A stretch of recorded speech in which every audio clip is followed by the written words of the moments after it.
tonight we're taking a closer look at a new technology that's making waves in the world of AI, ChatGPT. ChatGPT. GPT, which has taken the world by storm. What happens when something vastly smarter than the smartest person comes along in silicon form? Because on the one hand, there's all of this potential. You got to think about how what you do can complement rather than compete with these AI systems. On the other hand, there's a huge number of unknowns that could turn out very badly for society. It is going to eliminate a lot of current jobs, that's true. We can make much better ones.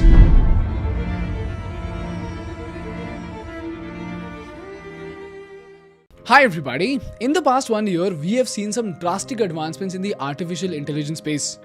ChatGPT is now moving so fast that it's challenging the leadership of Google itself. Mid-Journey AI is already threatening the digital artists, and with each passing day, while our schools and colleges are proudly teaching a century-old syllabus, we are seeing the rise of new AI tools that are challenging the most stable and the most formidable businesses in the world. AI is not science fiction anymore. It's already very much present in our world. There is currently a lot of human interaction with AI. I don't know if I'm certain that there is a protective bubble around creativity that will protect us. I wish I thought that was true. Some companies are developing technologies that allow any actor to speak in any language, revolutionizing the dubbing market. You know, right now is kind of a scary moment because the stuff that it can kind of do are things that are kind of jobs that if a creative person is doing that and replaced, they have nowhere else to go, right? And while most people think this is the first time this is happening, I got to tell you that this has happened over and over and over again every time a revolutionary technology has come up. Computers, robots, and artificial intelligence systems are replacing people. That often were kind of middle-class jobs involving blue-collar production, clerical tasks. We used to have banks and banks of people who answered phones, who did typing and filing, who reproduced documents, who kept tables of books.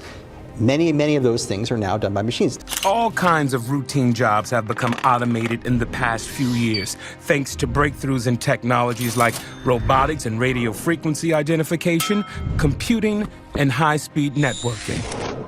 And this is because AI is not an ordinary technology, it's categorized as a general purpose technology. And the brutal fact is that if you understand the importance of a general purpose technology, you'll be able to build and scale a formidable business in this hyper competitive space. But at the same time, if you ignore it, it's going to kick you out of this market regardless of how big your business is, regardless of how talented you are as an individual. So understanding and using general purpose technology is literally going to make you or break you in the 21st century. Which is why in this episode today, let's try to understand what the hell is a general purpose technology, why is it such a big deal in the context of AI, what case studies of the past can we learn from in order to predict the future, and most importantly, as a leader and student of business, how can you become a beneficiary of this AI boom in India? Before we get into this video, I want to tell you something very interesting that we have come up for all of our Think School learners who want to become the top 1%. Growth School has a paid 3-hour power-packed workshop on mastering ChatGPT, which is conducted by Vaibhav Sisinthi himself. Vaibhav is the founder of Growth School and is a very good friend of mine. And you know what? I have convinced Vaibhav to do this workshop for free for all Think School learners. Yes, you heard that right. It is completely free. This workshop will help you to learn how you can use AI and ChatGPT to get better at your job and become irreplaceable. In a market where companies are cutting costs, being super efficient is going to be critical in the next 5 years. Whether you are a student, a working professional, a creator, or even a founder, this workshop is going to be super helpful for you. You will learn how to leverage AI and ChatGPT to do the job of 10 people in the same amount of time, increasing your earning potential and making you stand out in the job market. Growth School helps people become the top 1% in their field in just 3 to 6 months by giving real and practical skills. They have always been the first brand to teach the latest technologies like no-code and Web3, and now AI and ChatGPT is what their next workshop is all about. This workshop will be free only for the first 1,000 Think School learners. So if you want to upskill yourself with AI, check out the link in the description quickly and join the workshop today.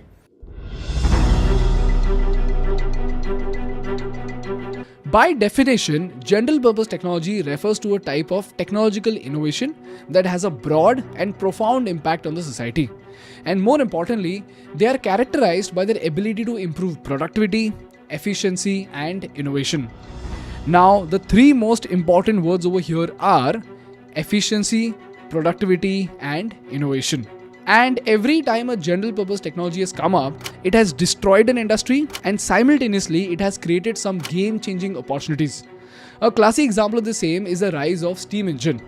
Now, steam engine was invented in the early 18th century, and eventually, by the end of the century, it revolutionized multiple industries and transportation not just in Britain, but all around the world. So before the steam engine, textile production was mostly a cottage industry, where the workers were using spinning wheels and hand looms in their homes. But after the invention of the steam engine, steam-powered spinning and weaving machines started to be used in the industries. And these machines were so efficient that while a skilled spinner could produce roughly 100 meters of yarn per hour, a steam-powered machine could produce up to 10,000 meters of yarn in the same amount of time. So while it needed 100 workers to produce 10,000 yarns per hour, it took only 2 workers to manage the machine that spun 10,000 yarns per hour. So 2 workers with machine and low skill could practically produce the output of 100 workers without machines and very high skill. But while most people thought steam engine killed jobs, it actually led to a massive boom in both cotton trade and transportation in Britain. For example, before steam engine trains, you needed to have cotton miles right next to the port at say 10km range or a 50km range. And then transportation would be done by horses or mules, which eventually increased the cost of transportation with each increasing kilometer. But after the steam engine and the progress of the railways, now you could have a cotton mill 200 kilometers away from the port, and even then you could ship your cotton to the port at very less cost and very high speed. In fact, if you remember from our Jamshedji Tata episode, Jamshedji Tata saw the progress of railways in the Europe, because of which, even though Bombay was flooded with textile mills, he decided to set up his textile mill in Nagpur and took advantage of the railways to ship them. This is the reason why in 150 years, British cotton imports increased from around 13 million pounds to more than 1 billion pounds per year. This is how the English built one of the richest countries in the world and eventually went on to conquer the world. So you see what happened? Did steam engine kill jobs or did it create jobs? As it turns out, it did both. So the overall impact of the steam engine was a shift in the nature of jobs, where the workers had to transition from traditional manual labor jobs to jobs with new skills and expertise. And the ones who could not adopt to these changes, their companies went bankrupt and their workers went jobless. And this is something that has happened over and over again. For example, Blockbuster couldn't adopt the internet, while Netflix became a billion-dollar company by doing the exact same thing. While Indian kings couldn't adopt the naval fleet, the British and French conquered the world just because they knew how to use a general-purpose technology called the three-masted ship.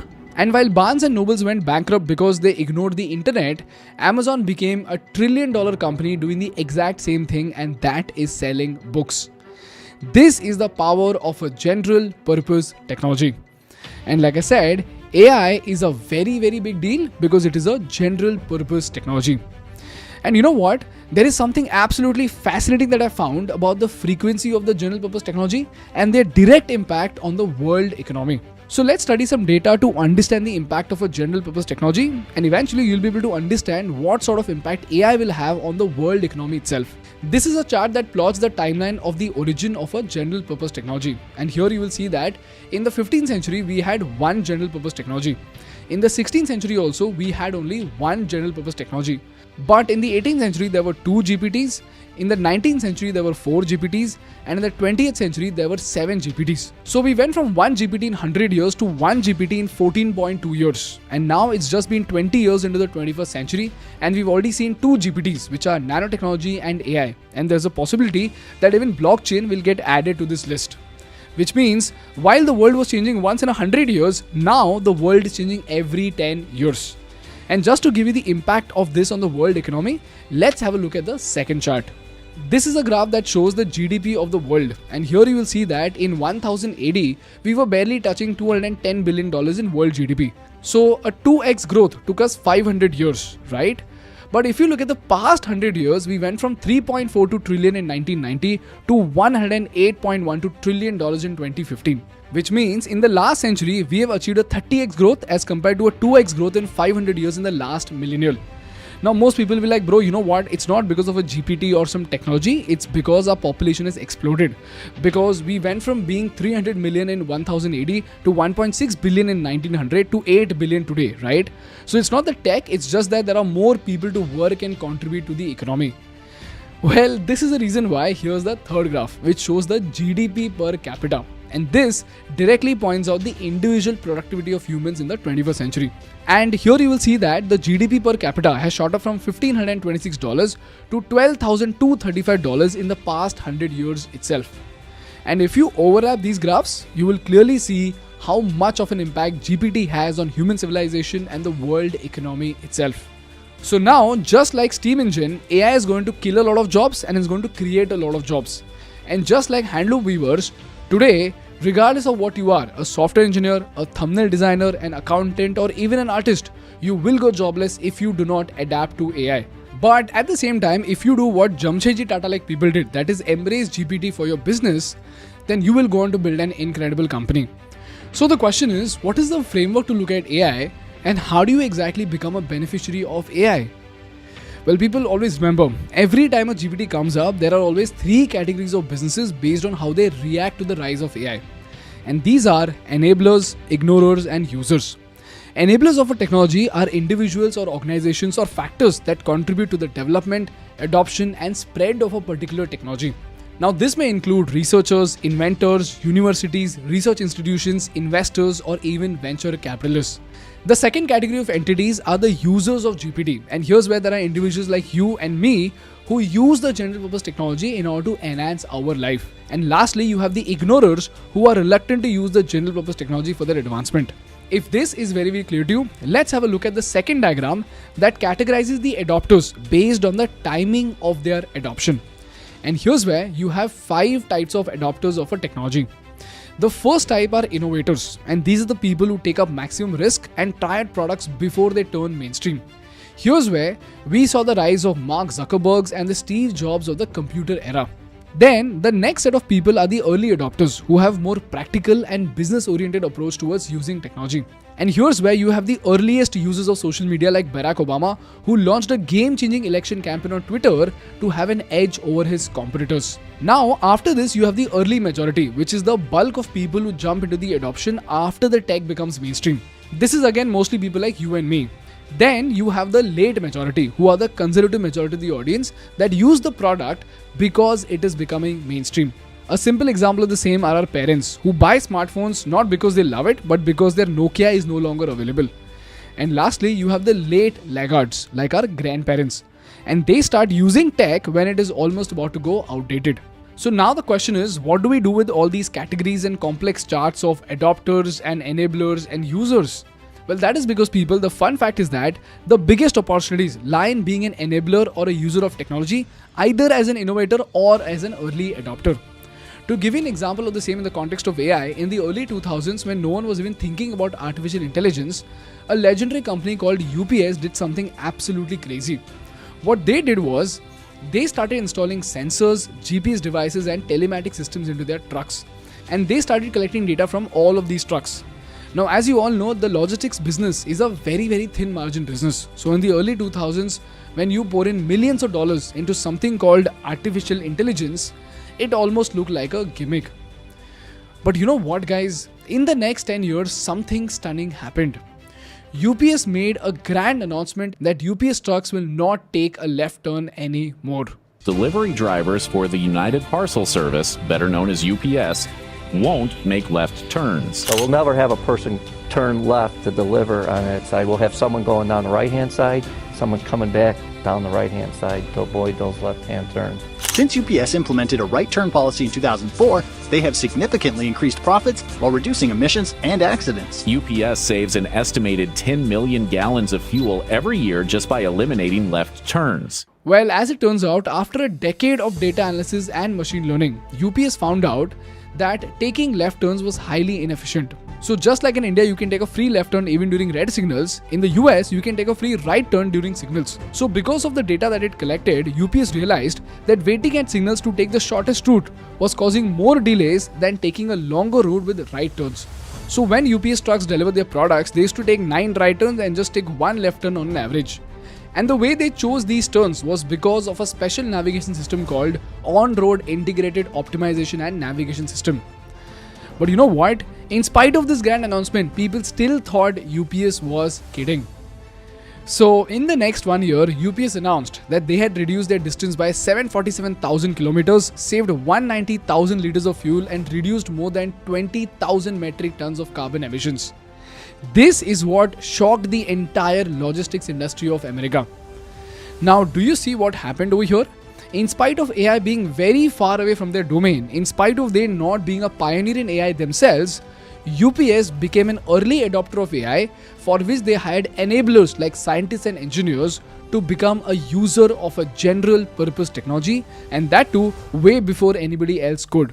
Whereas the people and companies who laughed at UPS were now left so far behind that with each passing year, the UPS algorithm is getting smarter and smarter, whereas other companies are 1 decade behind because it will take them another 10 years to do something as revolutionary as UPS did. Now, in your context, right now, AI is at the brink of becoming mainstream, whereby the innovators have already made tools like ChatGPT, and now it's the time of the early adopters who can use AI for their business to get a competitive edge in the market. So the question is, how do you become a beneficiary of AI? Well, it is pretty simple. Either be an enabler or be a user. Now, from the user standpoint, the first step would be to find a tool that can give you a multiplier effect to your efficiency. For example, when it comes to our channel, that's Think School, we are using AI to test regional content, which will serve as a multiplier effect for Think School's content in all regional languages. Secondly, we are training the team into doing something called prompt engineering to equip the team to become super efficient with their work. In fact, my friend Ansh Mehra did something absolutely crazy with Mid-Journey AI, whereby he turned our millet thumbnail from this to this. Similarly, if you're a graphic designer, copywriter or a video editor, you can use a tool like Simplified to have a multiplier effect to your skill set. In fact, this tool has an AI writer that can write your blog, social media posts and even your Instagram reels. So when you compete in the market and look for clients, you alone can compete with a graphic designer, a video editor and a copywriter by yourself. This is how AI tools like Simplified can give you an insane competitive edge in the market. And if you act early, you can become a beneficiary of this wave. So this way, instead of competing with AI, you can use AI as a superpower to scale up your business. I list down all the AI tools for all the professions that I could find. So if you can go through that list, you will be able to find which software you need to be aware of in order to have this multiplier effect. For example, if you're a website designer, the key for you would be to learn how to use an AI tool like Dribble in order to create a multiplier effect for your skill set. This way, instead of competing with AI, you can use AI as a superpower to scale up your business. Secondly, if you want to be an enabler like a software engineer, there is a very big market opportunity opening for all of you with each passing day. And just like the engineers during that time who built great machines for textile companies, now you can build some extraordinary AI tools for every single profession out there. So if you want to be a builder of AI, study the process of chartered accountants and see how you can build AI tools in order to give a multiplier effect to their skill set. Similarly, study hospital processes and see how you can build an AI tool for efficient hospital functioning. And you know what? Just like software services became a $1 billion industry, these micro AI tools can help you build a formidable company in this AI wave. And lastly, always remember, every time GPTs come up, they don't replace people, they replace people who don't know how to use a GPT. That's all from my side for today, guys. Please have a look at all the study materials in the description. If you learned something valuable, please make sure to hit the like button in order to make YouTube Baba happy. And for more such insightful business and political case studies, please subscribe to our channel. Thank you so much for watching. I will see you in the next one. Bye-bye. And to learn more about how you can beat your competition with AI and ChatGPT, do check out the Growth School workshop that we have for the first 1,000 Think School learners from the link in the description.